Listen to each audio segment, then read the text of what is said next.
My name is Charlotte, and the night I got the call that my twin sister Emily was in the hospital with broken bones and a face I barely recognized, I made a decision that would change both our lives forever. For years, I watched her marry a man everyone thought was perfect, charming, successful, the kind of husband people envied. But when I saw what he'd done to her behind closed doors, when I heard her whisper he didn't mean it through swollen lips for the third time, I knew talking wouldn't be enough. So I did something most people would call crazy. I became her. I walked into her house, lived her life, and made sure her husband finally faced the consequences he'd been dodging for years. What happened next is a story about how far you'd go to protect the person you love most in this world. If you're watching this video right now, I'd love to know where you're from. Drop it in the comments section below. Hit that like button and subscribe to hear more stories. Some people say twins have a sixth sense about each other, that we can feel pain across distances, know when something's wrong before the phone even rings. I never believed that. Not really. But the night my sister Emily ended up in the hospital, I woke up at 2 in the morning with my heart racing and this sick, hollow feeling in my stomach that I couldn't explain. 3 hours later, my phone rang. I didn't recognize the number, but something told me to answer. My hand was shaking when I pressed the green button. Is this Charlotte Hayes? The voice was professional, clinical. A woman. Yes, who's this? I'm calling from St. Mary's Medical Center. Your sister Emily has been admitted. You're listed as her emergency contact. The words hit me like a punch to the chest. I was already grabbing my jacket, my keys, not even thinking. What happened? Is she okay? She's stable, but you should come as soon as you can. I made the 40-minute drive in 25, breaking every speed limit. My mind kept circling back to the last time I'd seen Emily, 3 weeks ago at Sunday brunch. She'd seemed quiet, distracted. When I asked if everything was okay, she'd smiled that soft, too bright smile and said everything was perfect. Ethan was wonderful. Work was fine. Life was great. I should have pushed harder. I should have known. The hospital hallways smelled like antiseptic and despair. Fluorescent lights flickered overhead as I ran past the nurse's station, following the room numbers until I found 427.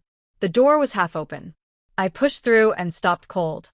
Emily was lying in the bed, small and broken-looking under the thin white sheets. Her left eye was swollen shut, purple and black spreading across her cheekbone like spilled ink.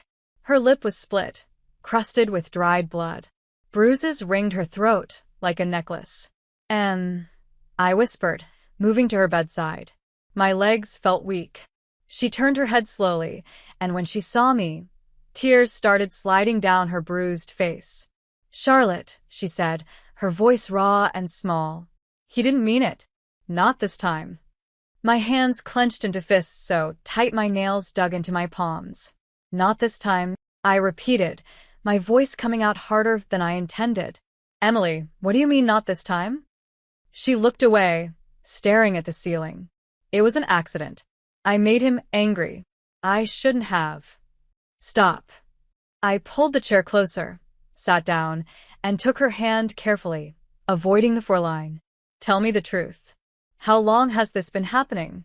She didn't answer. She didn't have to. The way her face crumpled told me everything. A knock on the door made us both look up. A doctor walked in, middle-aged with kind eyes and graying hair. He glanced at Emily, then at me, and I saw something flicker across his face. Recognition, maybe. Or concern. Miss Hayes, he said, addressing Emily. Then he looked at me. And you must be the sister. Charlotte, I said. What happened to her? He hesitated, and I knew immediately that whatever he was about to say, Emily had already tried to cover it up. Your sister told us she fell down the stairs. The injuries are consistent with a fall, but... He paused, choosing his words carefully. This isn't her first visit to our emergency department. She's been treated here twice before in the past 8 months. Same explanation both times. The room felt like it was tilting. Twice. Emily wouldn't look at me. The doctor gave me a meaningful look, the kind that said everything he couldn't say out loud because of patient confidentiality and legal boundaries. I'll give you two some privacy, he said quietly and left. As soon as the door closed, I turned to Emily. 8 months? You've been coming here for 8 months, and you didn't tell me. Charlotte, please. Does he hit you? The question came out flat, cold. I needed to hear her say it. Fresh tears spilled down her cheeks. He promised he'd change. After the first time, he cried. He said he'd never do it again. He went to therapy. He brought me flowers every day for a week. Her voice broke. He loves me. People who love you don't put you in the hospital, Em. You don't understand. He's under so much stress at work. And I push his buttons sometimes. I'm not perfect. If I could just... Stop. My voice was sharp enough to cut. Listen to yourself. You're making excuses for him. I stood up, pacing to the window. Rain was starting to fall, streaking down the glass in thin rivers. He hurt you. He's been hurting you. And he's going to keep hurting you unless something changes. He won't, she whispered. He promised. I turned back to look at her, this woman who shared my face, my DNA, half my soul. We'd been inseparable as kids. I was always the loud one, the one who got into fights on the playground defending her. Emily was gentle, soft-spoken, the peacemaker. She saw the good in everyone, even when there wasn't any to see. That's how Ethan had gotten his claws into her. I remembered their wedding 3 years ago. Ethan had given this beautiful speech about how lucky he was to find someone as kind and pure as Emily. Everyone had cried. I'd thought he was perfect for her, this charming, successful architect with his easy smile and confident handshake. He'd fooled all of us. Now, standing in this sterile hospital room, looking at my sister's broken face, something cold and hard settled in my chest. He won't change, I said quietly. But I will. Emily's good, I widened. What do you mean? I didn't answer. I couldn't yet. The idea was still forming, crazy and dangerous and absolutely necessary. That night, I sat alone in the hospital cafeteria, drinking terrible coffee and staring at my reflection in the dark window. Rain hammered against the glass. In the reflection, I could see Emily's face superimposed over mine, bruised and swollen. We'd always looked identical, even as adults.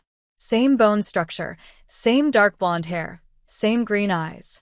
The only difference was that Emily wore hers longer and spoke softer. But those were things that could be changed. A man who would hurt someone like Emily was a coward. He'd done it because he thought she was weak, isolated, without protection. He'd done it because he thought he could get away with it. He'd forgotten she had a twin sister. And unlike Emily, I never learned how to back down from a fight. The next morning, I was dozing in the chair beside Emily's bed when the door opened. I looked up, groggy, and my blood turned to ice. Ethan walked in carrying a bouquet of white lilies, Emily's favorite. He looked perfectly put together in his expensive suit, his dark hair styled, his face arranged in an expression of concern and grief. When he saw Emily, his eyes actually welled up with tears. "Baby," he said, his voice breaking. "Oh God, baby, I'm so sorry." I stood up slowly, moving to the corner of the room where the curtain partially hid me. He hadn't noticed me yet. He was too focused on his performance. He approached the bed, set down the flowers, and took Emily's hand in both of his. "I was so scared when I got the call. When I found you at the bottom of the stairs." He kissed her bruised knuckles gently. "You know I love you, right?" "More than anything." Emily nodded, tears streaming down her face. "I know. We're going to be more careful from now on. Both of us. No more arguments on the stairs. No more carelessness." He stroked her hair back from her forehead.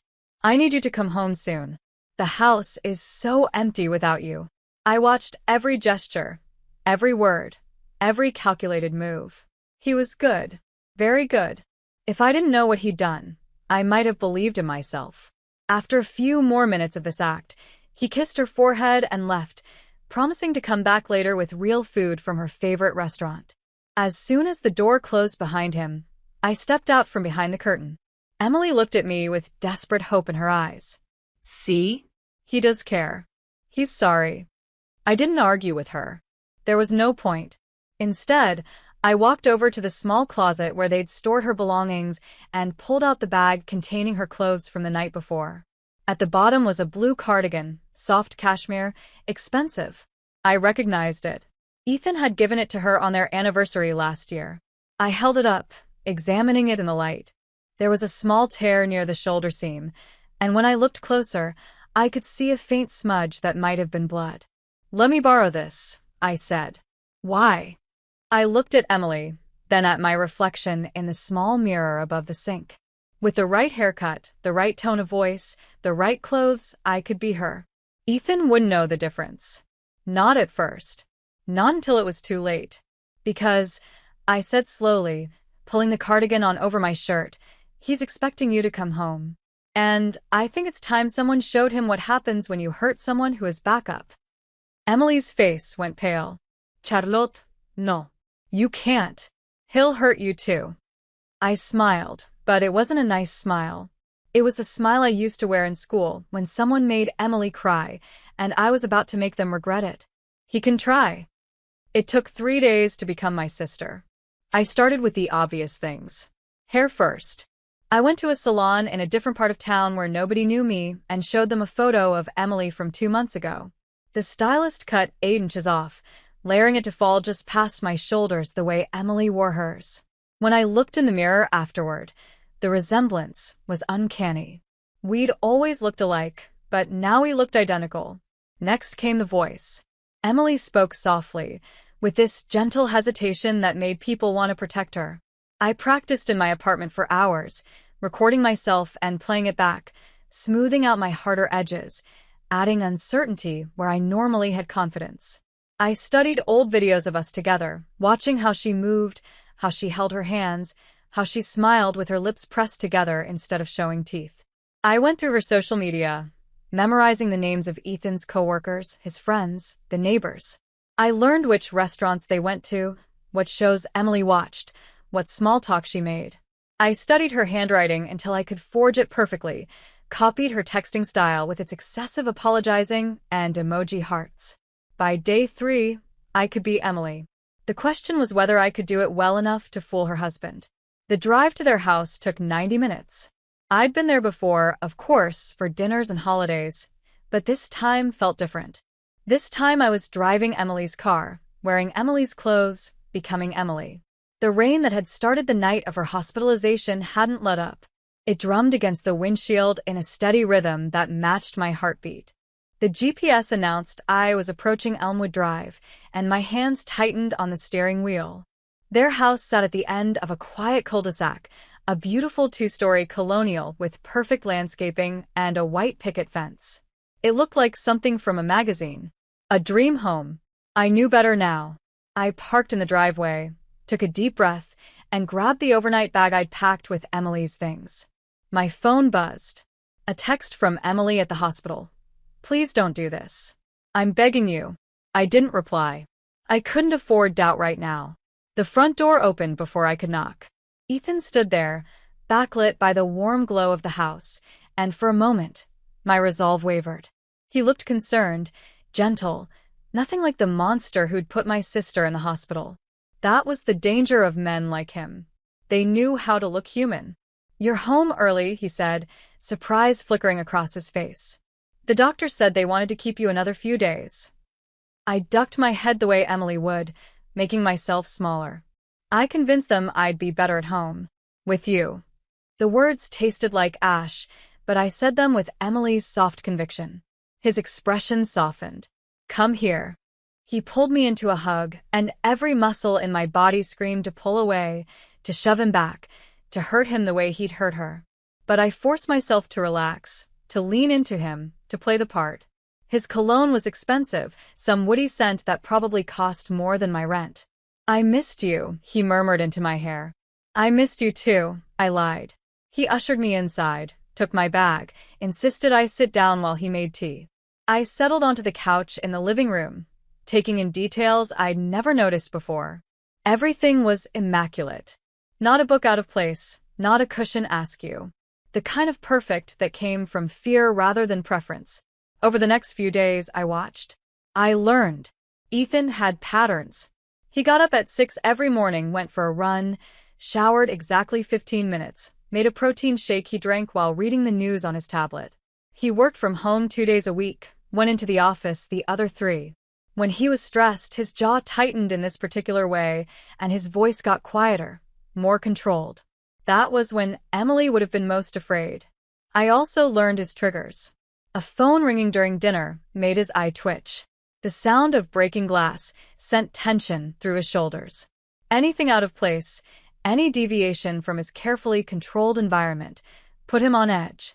So I started moving things. Small things at first. His keys from the hook to the counter. A book from the shelf to the coffee table. His laptop charger from his office to the kitchen. Nothing dramatic, just enough to make him question whether he'd moved them himself. At dinner the third night, I was quieter than usual. Not Emily's normal quiet, but something else. Something that felt like coiled steel beneath silk. When Ethan complained about a client who was being difficult, going on about how some people just didn't know their place, I didn't nod along the way Emily would have. Instead, I looked up and met his eyes directly. "Maybe they're just standing up for themselves," I said mildly. He blinked, thrown off. "What?" "Nothing." I looked down at my plate. Just a thought. The moment passed, but I saw confusion flicker across his face. Good. Let him wonder. Later that week, while Ethan was at the office, I explored the house more thoroughly. Emily had given me the code to his study, the one room she said he kept locked. "He says it's for work privacy," she'd told me once. "But I think he just likes having a space that's all his." The room was exactly what I'd expected. Leather furniture, dark wood, expensive art on the walls. His desk was organized with military precision. I started with the drawers. The first 3 contained the usual, files and office supplies and old business cards. But the 4th drawer was locked. I'd come prepared.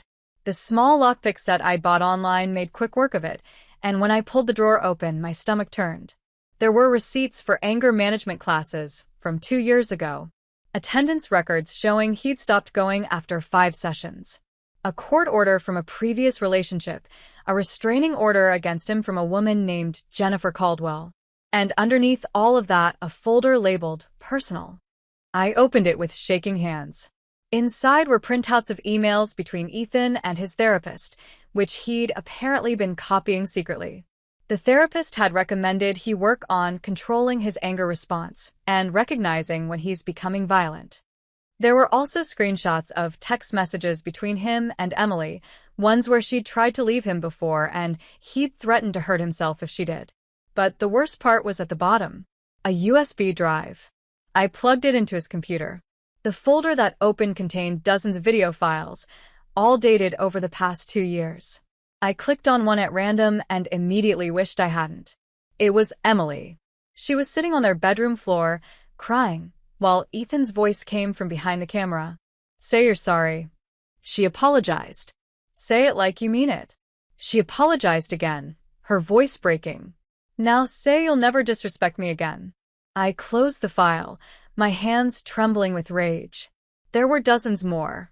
He'd been recording her, documenting her fear, her pain, like some kind of sick trophy collection. I copied everything onto a flash drive I'd brought with me and put the drawer back exactly as I'd found it. Then I sat in his chair, in his space, and let myself feel the full weight of what I'd discovered. This wasn't just an abusive husband. This was a predator who'd been carefully grooming and torturing my sister for years and documenting it all. That night, after Ethan fell asleep, I snuck into the bathroom with a disposable phone I'd bought. I called Emily's hospital room. She answered on the second ring. "Charlotte." "I found his files," I said quietly. "Everything. The videos, the restraining order from his ex, all of it." "Oh, God." Her voice was small and scared. "Charlotte, you need to leave. If he finds out you're not me." "He won't. You don't know what he's capable of." "Yes, I do. That's why I'm still here." I paused, listening to make sure Ethan was still asleep in the next room. "He's not going to hurt you again, Em. He's not going to hurt anyone again. But I need you to trust me." "I'm scared." "I know. Me too." I wasn't really, but she needed to hear it. "But we're going to end this. I promise." I hung up before she could argue further. 2 nights later, Ethan broke a glass in the kitchen. It slipped from his hand while he was loading the dishwasher, shattering across the tile floor in a spray of glittering shards. He froze, and I watched his whole body language change. His shoulders went rigid. His jaw clenched. That quiet, dangerous tension filled the air. He turned to look at me, and I saw it in his eyes. The anger. The need to blame someone. Why did you load the dishwasher wrong? His voice was quiet. Too quiet. The old Emily would have apologized. Would have cowered. Would have tried to fix it while he stood over her, criticizing every movement until she was crying and he was shouting. I looked at him, met his eyes directly, and said, "You dropped it." The confusion on his face was almost comical. What? You dropped the glass. I watched you. It slipped out of your hand. No, you. I didn't touch it, Ethan. I kept my voice level, calm, absolutely certain. You did. For a long moment, he just stared at me. I could see the wheels turning in his head, trying to reconcile what he knew happened with what I was telling him. Trying to figure out if he could gaslight me the way he had Emily 100 times before. Then something shifted in his expression. Just for a second, I saw uncertainty. Fear even. You're right, he said finally, his voice strange. I did drop it. I don't know why I said that. I smiled at him, Emily's gentle smile. It's okay. We all make mistakes. I turned and walked away, leaving him standing there in the kitchen with broken glass at his feet, and for the first time since I'd walked into this house, I knew my plan would work. Because the thing about abusers is that their power comes from control. Take that away, make them question their own reality the way they've made their victims question theirs, and they crumble. Ethan was about to learn what it felt like to be afraid in his own home. The next morning, I left the documents from his locked drawer spread out on the dining room table. Not all of them. Just enough. The anger management receipts. One printout of the therapist's email. Nothing about the videos or the USB drive yet. I wanted to watch him sweat. I was in the kitchen making coffee when I heard him come downstairs. His footsteps stopped abruptly when he reached the dining room. Silence. Then, Emily? His voice had an edge to it, sharp with panic barely contained. I walked in slowly, carrying 2 mugs, my expression carefully arranged into innocent confusion. Good morning. I made your favorite blend. He was standing frozen, staring at the papers. His face had gone pale. Where did these come from? I looked at the table, then back at him, letting my eyebrows furrow. What do you mean? Those are yours, aren't they? I mean, where did you find them? Find them? I tilted my head, playing dumb. They were just here. I thought you left them out. I set down the coffee mugs. Were they supposed to be somewhere else? He reached for the papers, his hands shaking slightly. No. No, I must have left them out. I don't remember. But he did remember. I could see it in his eyes. He knew exactly where those papers had been, locked away in his study, and he couldn't figure out how they'd ended up here. More importantly, he couldn't figure out if I knew what they meant or if I was genuinely clueless. That uncertainty was a weapon. I watched him try to decide how to play this, watched the calculation happen behind his eyes. Finally, he forced a smile. Just some old documents from work. Nothing important. He gathered them up quickly. I'll put these away. Okay, I said brightly, and went back to sipping my coffee. Over the next week, I refined my strategy. I started keeping a small audio recorder in my pocket, one of those tiny ones you can buy online for $50. Every time Ethan raised his voice, every time he slammed a door or threw something, every time he said something cruel or controlling, I caught it on tape. He was careful, at first. Whatever version of Emily he thought had come home from the hospital, she was different enough to make him wary. But gradually, his real self started showing through. The mask slipped. One evening, he couldn't find his credit card. He tore through the living room, getting progressively more agitated, and finally turned on me. Did you move it? I looked up from my book. Move what? My credit card. It was in my wallet. I haven't touched your wallet, Ethan. Well, it didn't just disappear. His voice was rising now, that dangerous edge creeping in. Someone moved it. You must have moved it. I stayed calm, kept my voice level. I didn't touch it. Maybe you left it somewhere? I don't leave things places. He was shouting now, his face flushed. I'm not careless like you. I don't lose things or forget things or... The recorder in my pocket was catching every word.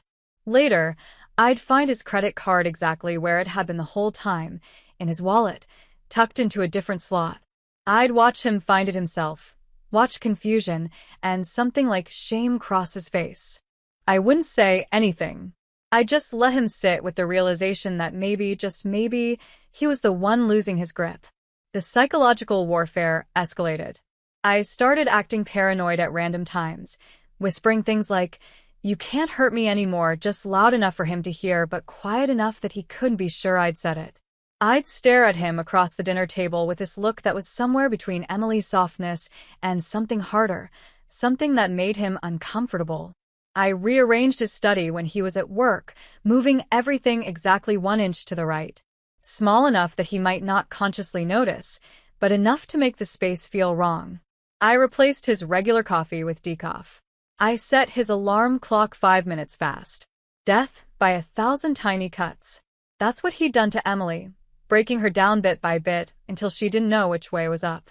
Now I was doing the same to him, but faster, more deliberately. Every day, I made him question his own reality a little more. The dinner party was my favorite move.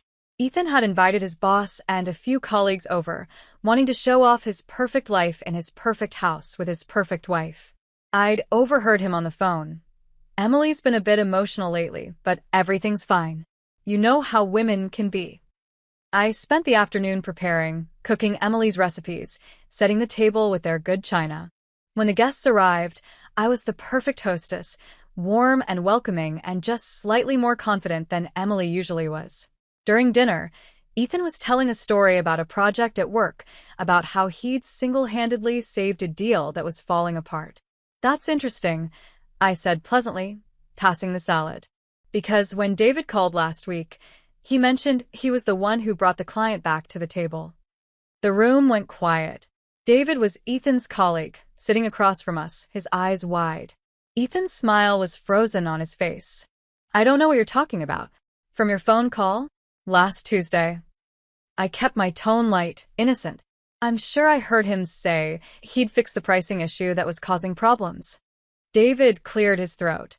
"Well, actually, I did help with that particular aspect." "That was a small part of it," Ethan cut in, his voice tight. "I was handling the overall strategy." "Of course," I agreed sweetly. I must have misunderstood. But the damage was done. The rest of the dinner was awkward, stilted. Ethan's boss kept giving him odd looks. His colleagues seemed less impressed with his stories. And Ethan knew, absolutely knew, that I'd undermined him deliberately. He just couldn't figure out why Emily would do that or how she'd suddenly grown a spine. After everyone left, he cornered me in the kitchen. What the hell was that? I was loading the dishwasher, my back to him. What was what? "You embarrass me in front of my boss." I didn't mean to. I turned around, and I let him see something in my eyes, just for a second. Something that wasn't Emily at all. "But maybe you shouldn't lie about your accomplishments." His hand shot out and grabbed my arm, his fingers digging and hard enough to bruise. For a moment we just stood there, and I saw it, the moment he wanted to hurt me, wanted to throw me against the wall or slap me, or worse. But I didn't flinch. I didn't pull away. I looked directly into his eyes and said, very quietly, "Let go of me." He did. Immediately, like my words had burned him. And in his eyes, I saw something I'd been waiting for. Fear. That night, lying in bed beside him, both of us pretending to sleep, I thought about Emily. About how brave she'd been to survive as long as she had. About how this man had systematically destroyed her confidence, her agency, her sense of self. But also about how his power had always been an illusion, built on intimidation and isolation. The moment someone stood up to him, really stood up to him, he crumbled. Because underneath all that rage, he was just a coward. My phone buzzed silently. A text from Emily. "The police came by today asking about the night I fell. Someone gave them an anonymous tip." I smiled in the darkness. That someone was Mrs. Collier, the elderly neighbor who'd watched Emily leave in an ambulance and had finally decided to speak up. I'd visited her 3 days ago, in the afternoon while Ethan was at work, and we'd had a very productive conversation about what she'd seen and heard over the past year. I texted back. Good. Let them investigate. Another buzz. Charlotte, what are you doing? What needed to be done, I thought. But I just wrote back. Trust me. The next morning, I woke up to find Ethan already downstairs. When I came into the kitchen, he was standing by the coffee maker, staring at something on the counter. It was the USB drive. The one with all his videos. I'd left it out in plain sight, plugged into his laptop, which was open to a folder labeled Emily Files. His hands were shaking. Did you? He couldn't finish the sentence. I looked at the screen, let my eyes widen with perfect, calculated shock. Oh my God. Ethan, what is this? It's not. He grabbed the laptop, slammed it shut. It's not what it looks like. It looked like videos of me crying. I let my voice tremble, let tears fill my eyes. Have you been recording me? No. I mean, yes, but not like that. It was he was spiraling, trying to come up with an explanation, any explanation. For us. To remember things. To work through our problems.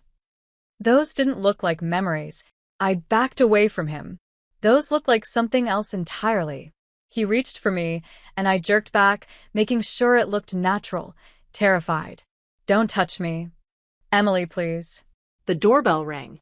We both froze. Through the frosted glass of the front door, I could see two shapes. The distinctive silhouettes of police uniforms. Ethan's face went white. Don't answer it. Why not? I asked innocently. We don't have anything to hide, do we? I walked to the door and opened it. Two officers stood there, a man and a woman, both with serious expressions. Mrs. Brennan? The female officer said. Yes. We'd like to ask you a few questions about the incident that led to your hospitalization 2 weeks ago. I glanced back at Ethan, who was standing frozen in the hallway, then looked at the officers with Emily's wide, frightened eyes. Of course. Come in. And as they stepped into the house, as Ethan's carefully constructed world began to crack and crumble around him, I felt something settle in my chest. Not satisfaction, exactly. More like the cold certainty that justice, real justice, was finally within reach. He'd hurt my sister because he thought she was alone. He was about to learn just how wrong he'd been. The police didn't stay long that first time. They asked questions about my injuries, about how I fell, about whether I felt safe at home. I gave them Emily's answers, the ones she'd been trained to give, soft and apologetic and defensive of her husband. They left with concerned looks and promises to follow up. But the seed was planted. Ethan knew they were watching now. Over the next few days, I watched him deteriorate. He started drinking more, whiskey in his coffee in the morning, vodka hidden in the orange juice at night. He checked the locks on the doors obsessively, looked over his shoulder constantly, jumped at every sound. You're paranoid, I told him one evening, my voice gentle but with an edge underneath that Emily never would have had. He turned to look at me, and I saw the confusion in his eyes. You're different, he said slowly. Since you came back from the hospital. You're not you. I felt a chill run down my spine, but I kept my face carefully neutral. What do you mean? I don't know. You look at me differently. You talk differently. He shook his head. Never mind. I'm just stressed. Maybe you should see your therapist again. I suggested, all innocence. His jaw clenched. I don't need therapy. The receipts I found said you stopped going. Maybe that wasn't a good idea. He stared at me, and I could see him trying to work it out, trying to figure out if I was genuinely concerned or if I knew exactly what I was doing. The uncertainty was eating him alive. Then Emily made a mistake. She called the house phone one afternoon when Ethan was home. I told her not to, told her to only use the disposable cell I'd given her, but she was worried and scared, and she didn't think.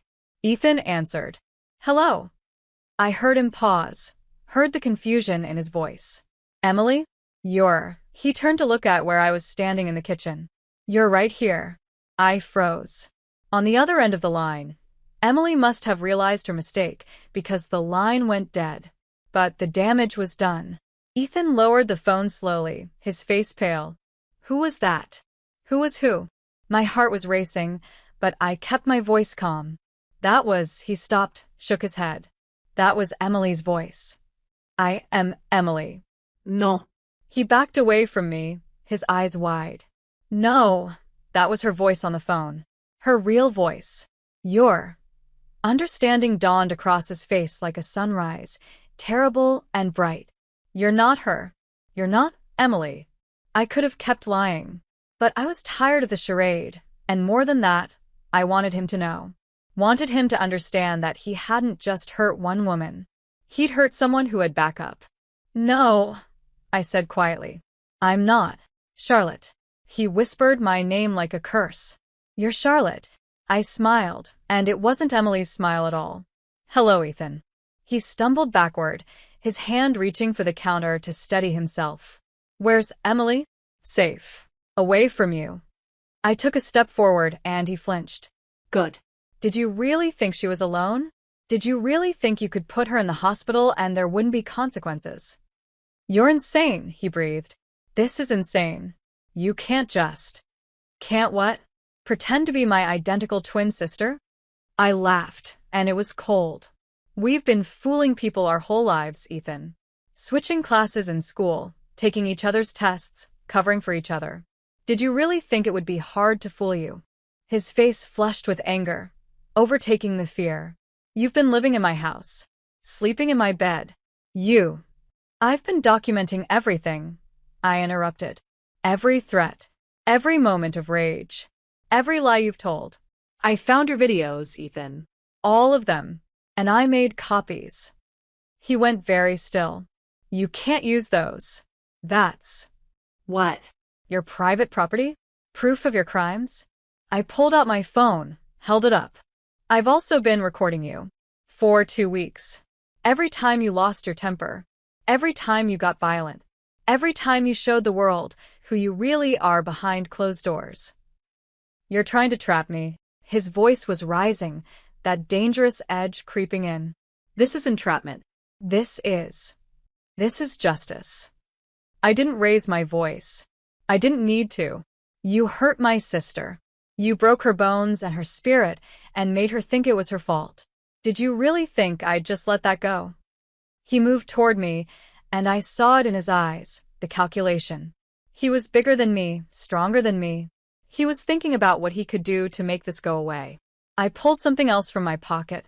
The small canister of pepper spray I'd been carrying since day one. Don't, I said simply. He stopped. For a long moment, we stood there in the kitchen, this man who'd terrorized my sister and me, her mirror image, refusing to be afraid. What do you want? He finally asked, his voice hoarse. I want you to face what you've done. I want you to be held accountable. I paused. But mostly, I want Emily to be free of you forever. I could go to the police, he said. Tell them you've been impersonating my wife. Identity fraud. That's a crime. Do it, I challenged. And I'll tell them why. And I'll show them everything I found in your study. All those videos. The restraining order from your ex. The anger management classes you quit. Every piece of evidence that proves you've been abusing Emily for years. His face crumbled. Actually crumbled, like a building collapsing from the inside out. He sank down to the floor, his back against the kitchen cabinets, and put his head in his hands. I never meant to hurt her, he whispered. Yes, you did. I crouched down to his level, making sure he could see my face. You did it on purpose, over and over. And you got away with it because she loved you, and she believed your promises, and she didn't have anyone to tell her that she deserved better. What happens now? Before I could answer, my phone buzzed. A text from Mrs. Collier. Police cars just pulled up. Thought you should know. I stood up, walked to the front window, and pulled back the curtain. Sure enough, 2 squad cars were parking in front of the house. Now, I said, turning back to Ethan.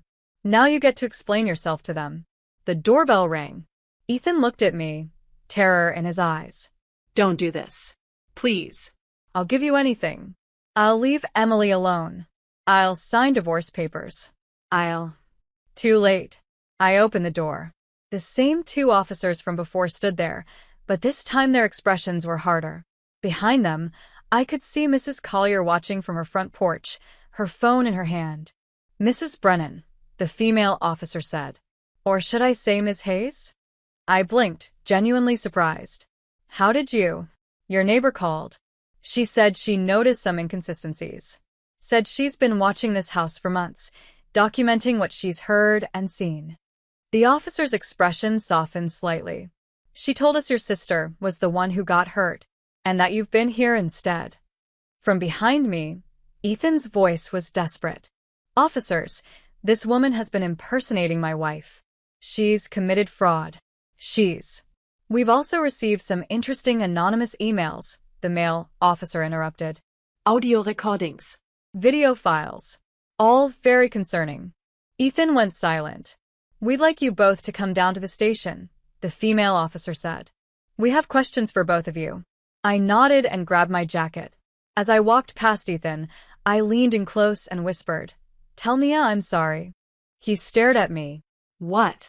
That's what you said in the hospital. Tell Emily I'm sorry. But you don't get to apologize anymore, Ethan. You're done hurting her. They put him in one police car, and me in another. As we drove away, I looked back at the house, at that perfect suburban facade that had hidden so much pain. Mrs. Collier was still on her porch, and she lifted one hand in a small wave. I waved back. At the station, they separated us. I spent 3 hours answering questions, explaining everything, the switch, the recordings, the evidence I'd found. I showed them the videos from Ethan's computer, played them the audio I'd recorded, walked them through every piece of documentation I'd collected. A detective, a woman in her 40s with kind eyes, listened to it all, and then sat back in her chair. What you did was dangerous, she said, and legally complicated. But I want you to know, she paused. I've been doing this job for 20 years. I've seen too many women like your sister. And I've arrested too many men like your brother-in-law who get away with it because their victims are too scared to come forward. Is he going to face charges? That depends on your sister. Whether she's willing to press charges, to testify. The detective leaned forward. But with the evidence you've gathered, with the previous restraining order from his ex-girlfriend, with the testimony from your neighbor, yes, I think we can make a case. My phone, which they'd let me keep, buzzed. A text from Emily's disposable cell. The doctor is releasing me tomorrow. Please tell me you're okay. I texted back. I'm okay. It's over. Come home. Not to Ethan's house. Home. To the life she deserved, without him in it. The detective drove me back to the house to collect my things. Ethan was still at the station, would be for a while. The house felt different now, emptier somehow, like a stage after the play has ended, and everyone's gone home. I packed up Emily's things, all the clothes and photos and small treasures she'd want. In the bedroom, I found her wedding album. I flipped through it slowly, looking at the pictures of her smiling, young and hopeful and so in love. I thought about tearing them up, but that wasn't my call to make. This was Emily's story, not mine. Her pain, her healing, her choice of what to keep and what to let go. So I packed the album with everything else, loaded it all into her car, and drove away from Elmwood Drive for the last time. The sun was setting, painting the sky in shades of orange and gold. My phone rang. Emily. Charlotte. Her voice was shaky, uncertain. Hey, Eminencia. The police called me. They told me everything. They said, her voice broke. They said he's going to be charged. Yeah. I pulled over to the side of the road, needing to focus on this conversation. They want you to testify. But only if you want to. Only if you're ready. I don't know if I am. That's okay. You don't have to decide right now. She was quiet for a long moment. Then, did he hurt you? When he found out? No. I didn't let him. I smiled, though she couldn't see it. Besides, I wasn't alone. Mrs. Collier was watching. The police were coming. And I had pepper spray. You had pepper spray? I'm not an idiot, Em. She laughed, and it turned into a sob. I don't know what to say. Thank you feels too small. You don't have to say anything. I looked out at the sunset, at the world turning from day to night. That's what twins are for, right? To be there when you can't be there for yourself. I love you. I love you too. I put the car back in gear. Now let's go home. As I drove back toward the city, toward the hospital where Emily was waiting, I thought about everything that had happened. About how I'd walked into Ethan's house pretending to be my sister and walked out having taken away his power over her. Was it legal? Questionable. Was it dangerous? Absolutely. Was it worth it? I thought about Emily's face in that hospital bed, bruised and broken.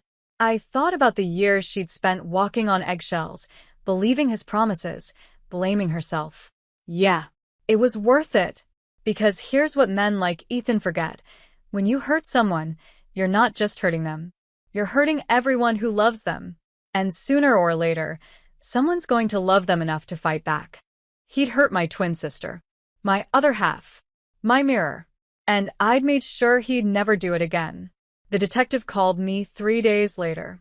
Her name was Linda Morrison, and she'd become something like an ally in all of this, though she'd made it clear multiple times that what I'd done walked a very fine line. "We need to talk about next steps," she said over the phone. "Can you come in?" I was at Emily's apartment, the one she'd kept even after marrying Ethan, the one she'd never quite been able to give up.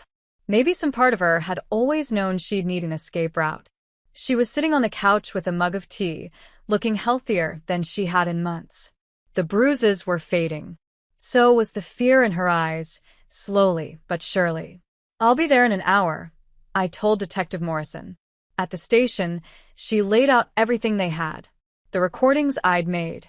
The videos from Ethan's computer. Mrs. Collier's detailed log of disturbances, dates and times going back almost a year.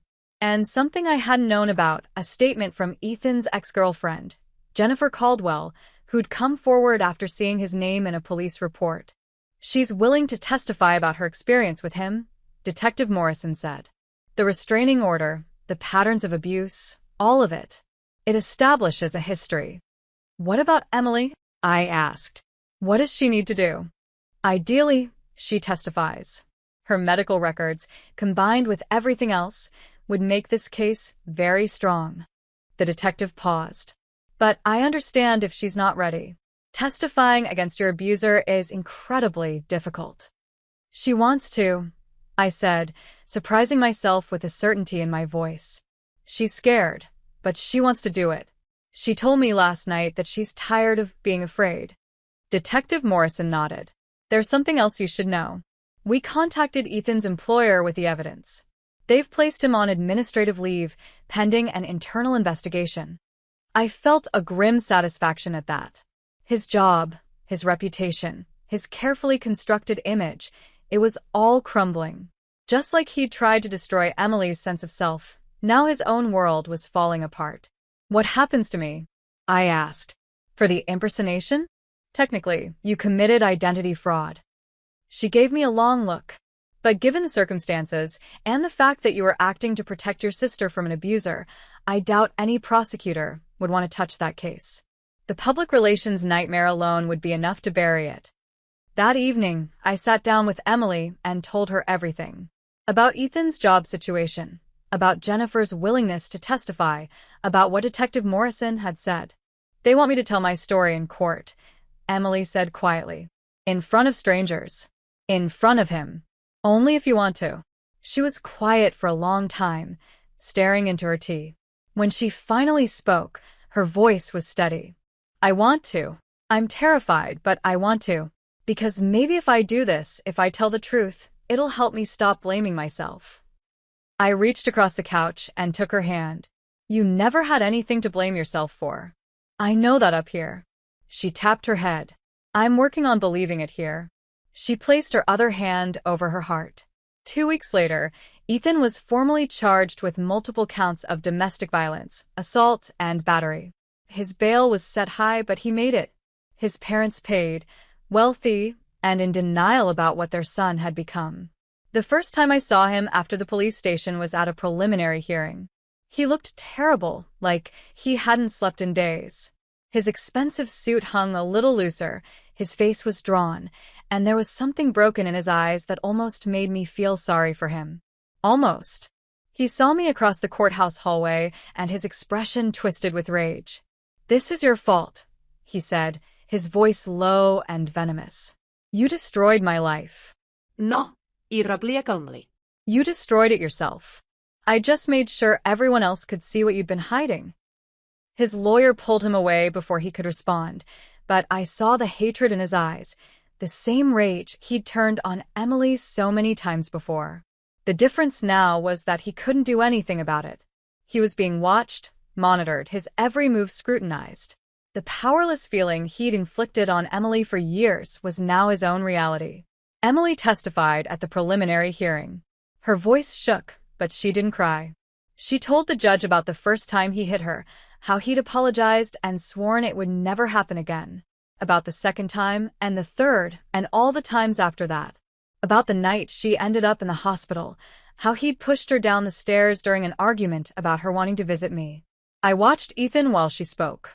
He kept his head down, his hands clenched on the table in front of him. His lawyer had probably told him not to react, not to give the prosecution any ammunition. But I could see the tension in his shoulders, the rage he was barely containing. The judge ruled there was sufficient evidence to proceed to trial. Outside the courthouse, Emily broke down in my arms. "I did it," she sobbed. "I actually did it." "You did," I told her, holding her tight. "And you were so brave." Mrs. Collier, who'd come to show her support, patted Emily's shoulder gently. "That man won't hurt you again, dear. We'll all make sure of it." That night, Emily and I sat on her balcony, watching the city lights flicker in the darkness. She'd been quiet since we got home, processing everything. "Do you think he'll go to jail?" she asked finally. "I think so. With Jennifer's testimony, with Mrs. Collier's records, with everything else, it would be hard for him not to." "Good." Her voice was firm, stronger than I'd heard it in years.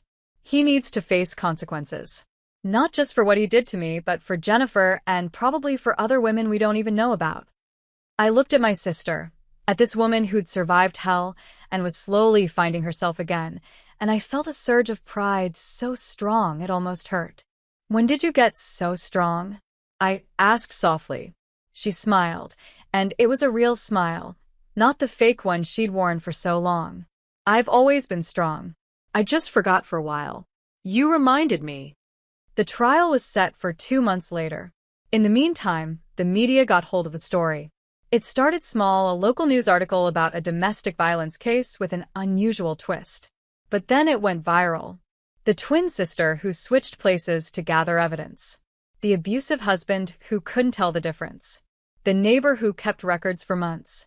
Suddenly, everyone wanted to talk to us. News outlets, podcasts, advocacy groups. We said no to most of them, but Emily agreed to do one interview with a local domestic violence organization. She wanted to use her story to help other women. I watched from behind the camera as she told her story. She was nervous, her hands shaking slightly, but her voice was clear. She talked about the warning signs she'd ignored, the excuses she'd made, the isolation that had made it so hard to leave. "If there's one thing I want people to know," she said at the end of the interview, "it's that abuse doesn't always look like what you think it does." Ethan was charming, successful, well-liked. And behind closed doors, he was a monster. If you're in a situation like I was, please reach out. Tell someone. Because you deserve better, and there are people who will help you. The interview was powerful. It aired the week before the trial, and the response was overwhelming. Hundreds of women reached out to the organization, sharing their own stories, asking for help. Ethan's legal team tried to use the interview against us, claiming it would bias the jury. The judge dismissed their motion. Public interest didn't override justice. The trial itself was intense. The prosecution laid out their case methodically. They showed the medical records from all 3 of Emily's hospital visits. They played the audio recordings I'd made. They showed selections from the videos Ethan had recorded, enough to establish the pattern without being gratuitous. Jennifer Caldwell took the stand and described her relationship with Ethan, how he'd been wonderful at first, then controlling, then violent.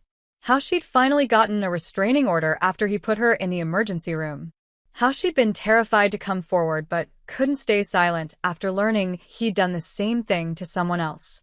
Mrs. Collier testified about the sounds she'd heard, the police visits she'd witnessed, the times she'd seen Emily with bruises and black eyes. "I should have done something sooner," she said, her voice thick with regret. "I thought about calling the police so many times. I wish I had. Then it was my turn." Ethan's defense attorney was aggressive, trying to make me look like a manipulative troublemaker who'd orchestrated the whole thing. "Isn't it true that you impersonated your sister without her knowledge or consent?" "Initially, yes," I admitted. "But Emily knew within days, and she supported what I was doing." "You lied to Mr. Brennan. You invaded his home under false pretenses." "I protected my sister by documenting the truth of who he really was." I kept my voice steady, looking directly at the jury. "Everything I recorded, every piece of evidence I found, was real. I didn't make him violent. I just made sure there was proof." "You manipulated him. Gaslit him. Isn't that the term?" "I used the same tactics he'd been using on my sister for years. The difference is I did it to protect someone. He did it to control and hurt someone." The attorney tried to rattle me, but I'd prepared for this. Detective Morrison had warned me about what to expect. I stayed calm, answered every question truthfully, and let the evidence speak for itself. Then Emily took the stand again for the main trial testimony. This time, she had to go through everything in excruciating detail. The defense attorney tried to suggest she was exaggerating, that the injuries could have been accidents, that maybe she was just clumsy. Emily looked him in the eye and said, "I know the difference between falling and being pushed. I know the difference between an accident and someone's hands around my throat. And I know that I don't have to pretend anymore that any of this was my fault." The courtroom was silent. Ethan's defense tried to paint him as a man under stress who'd made mistakes. They brought in a psychologist who testified about anger management and rehabilitation. They had character witnesses who talked about what a good guy he was at work in social situations. But the prosecution brought in their own expert, a specialist in domestic violence who explained the cycle of abuse, the pattern of escalation, the way abusers often appeared charming to outsiders while terrorizing their partners in private. Finally, in a move his lawyer probably regretted, Ethan took the stand himself. He'd insisted, apparently, believing he could convince everyone that this was all a misunderstanding, that he was the real victim here. It went badly for him. Under cross-examination, he started losing his composure. When the prosecutor asked about the videos, he tried to justify them. When asked about Jennifer's restraining order, he claimed she was lying. When confronted with the audio of him threatening Emily, he said it was taken out of context. "So, you're saying you never actually hurt your wife?" the prosecutor asked. "I never meant to," Ethan said. She pushed me to a point where I lost control." "So you did hurt her?" "It wasn't like that. She doesn't understand the pressure I was under." "Did hitting her relieve that pressure?" Ethan's face flushed red. "You're twisting my words. I'm simply asking if physically assaulting your wife made you feel better about your stressful job." "I loved her," Ethan shouted, half rising from his seat. "Everything I did was because I loved her." The judge called for order. Ethan's lawyer looked like he wanted to disappear. And the jury, all 12 of them, watched with expressions that ranged from disgust to horror. After that outburst, the defense rested quickly. They knew they'd lost. Closing arguments took an entire day. The prosecution was thorough, walking the jury through every piece of evidence, connecting it all into an undeniable pattern of abuse. They emphasized that this wasn't about one bad night or one mistake. This was about years of systematic violence and control. The defense argued for leniency, suggested anger management and counseling, tried to portray Ethan as a man who could change with help. Emily and I sat together in the courtroom, holding hands, as the jury was dismissed to deliberate. Detective Morrison had warned us it could take hours or even days. It took 4 hours. When the jury filed back in, my heart was pounding so hard I thought everyone could hear it. Emily's hand was ice cold in mine. The foreperson stood. On the charge of domestic violence in the first degree, we find the defendant guilty. Emily's breath caught. On the charge of assault in the second degree, we find the defendant guilty. I felt tears starting to form. On the charge of battery, we find the defendant guilty. By the end, Ethan had been found guilty on all counts. He sat frozen at the defense table, his face blank with shock. His parents, sitting behind him, were crying. His lawyer was already talking about appeals. But Emily was sobbing in my arms, and these were different tears. Relief. Release. The validation that she hadn't been crazy, hadn't been oversensitive, hadn't deserved any of what he'd done to her. "It's over," she whispered. "It's really over." Sentencing came 2 weeks later. The judge, a woman in her 60s who'd listened to every moment of testimony with a stern expression, looked down at Ethan with something close to contempt. "Mr. Brennan, you have been convicted of serious crimes. The evidence presented at trial paints a picture of a man who systematically abused, controlled, and terrorized his wife. You isolated her, you hurt her, and when she ended up in the hospital, you showed no real remorse. Even now, you seem more concerned with your own reputation than with the harm you've caused." She paused, let that sink in. The purpose of sentencing is both punishment and protection. Society must be protected from individuals who pose a danger to others. And punishment must reflect the severity of the crime. She looked at the papers in front of her. "I hereby sentence you to 20 years in state prison, with the possibility of parole after 15 years, contingent on completion of extensive counseling and anger management programs." Ethan's mother gasped. His father stood up, shouting about injustice. The bailiffs moved forward to maintain order. But I was watching Ethan's face as the reality set in. 20 years. More than a quarter of his life. Gone. He turned to look at Emily, and I saw him mouth something. It might have been, "I'm sorry." It might have been something else. Emily didn't respond. She just looked at him, her expression calm and resolved, and then she looked away. He didn't deserve her attention anymore. 6 months later, Emily and I were living in a small house by the ocean, about an hour outside the city. She'd used the money from selling the house she'd shared with Ethan to buy it, a fresh start in a place with no bad memories. I'd moved in temporarily to help her adjust, but honestly, I think we both needed each other. The trial had been draining for both of us, and there was something healing about being together, about rebuilding our lives side by side. Emily had started painting again, something she'd loved before Ethan but had given up during their marriage. Her canvases filled the house now, bright colors and bold strokes, full of life and energy. She said it was therapy better than talking sometimes. I'd started volunteering at a women's shelter, using my experience to help others who were trying to escape abusive situations.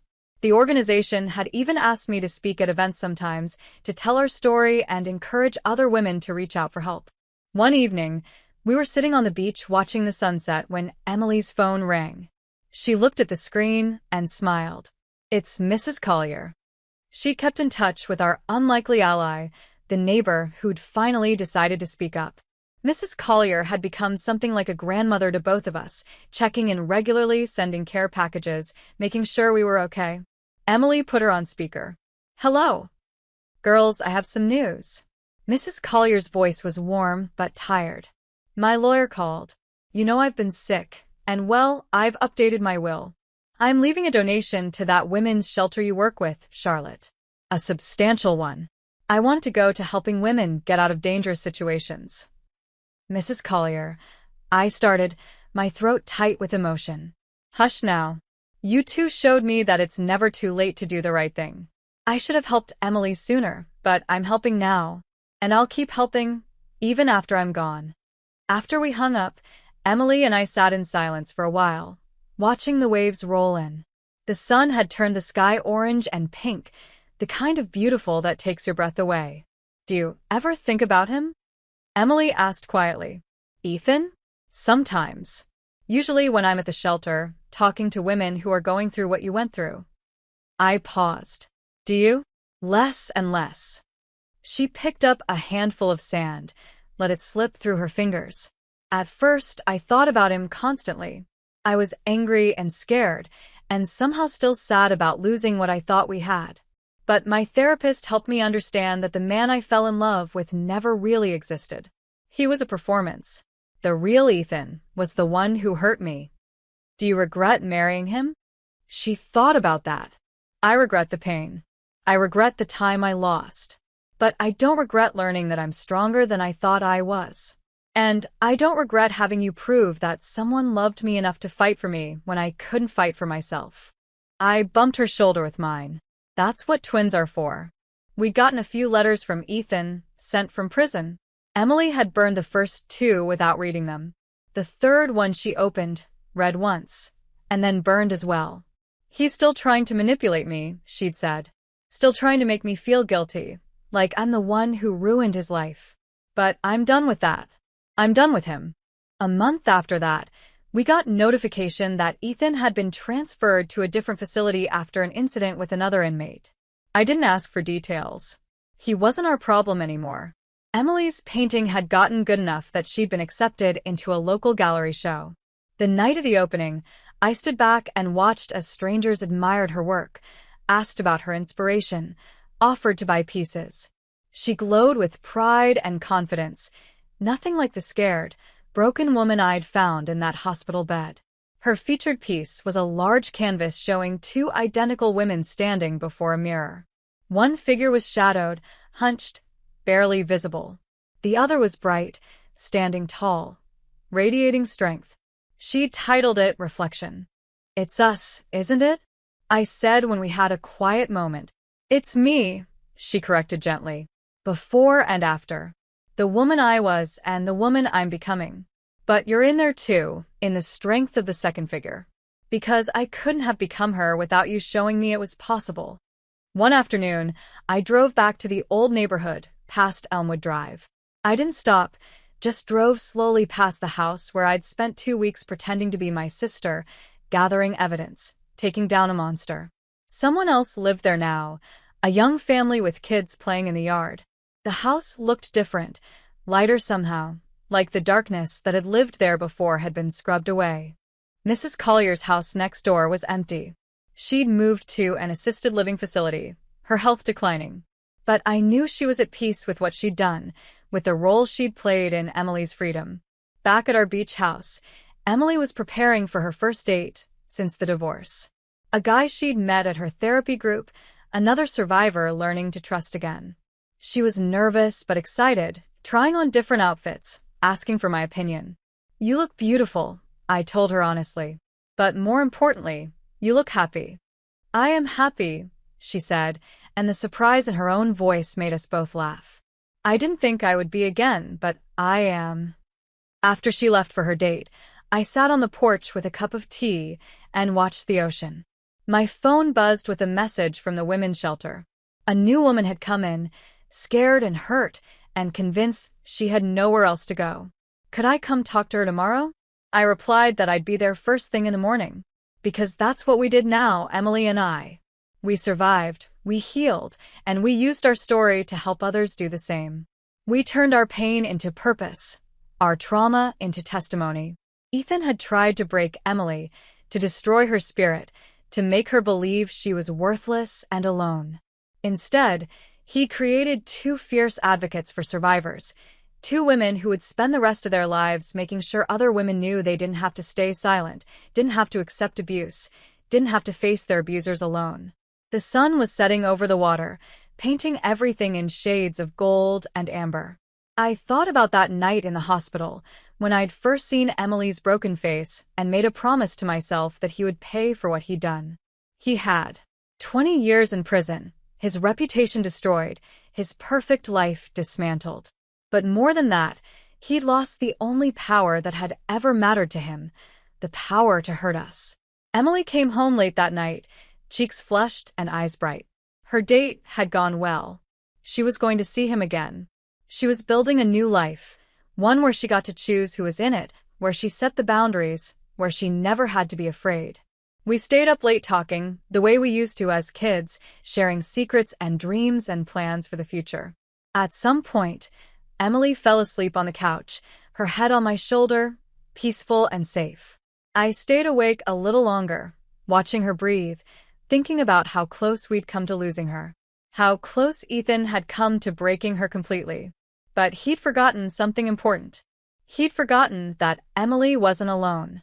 She had a twin sister, a mirror image, someone who would walk through fire for her. He'd forgotten that when you hurt someone, you don't just hurt them. You hurt everyone who loves them. And sooner or later, someone will love them enough to fight back. He hurt my sister, my twin, my other half, and I made sure he'd never hurt anyone again. That was justice. That was love. That was what it meant to be a twin, to be a sister, to be someone who refused to let the people they love suffer alone. Emily stirred in her sleep, smiled slightly, and settled deeper into the cushions. Outside, the ocean waves rolled in steady and eternal, washing everything clean, offering endless new beginnings. We were free. Finally, completely, undeniably free. And that was the best revenge of all. If someone you loved was being destroyed by their partner and too afraid to leave, how far would you be willing to go to save them? Drop your thoughts in the comments below, and don't forget to like and subscribe for more stories about the lengths we go to for the people we love.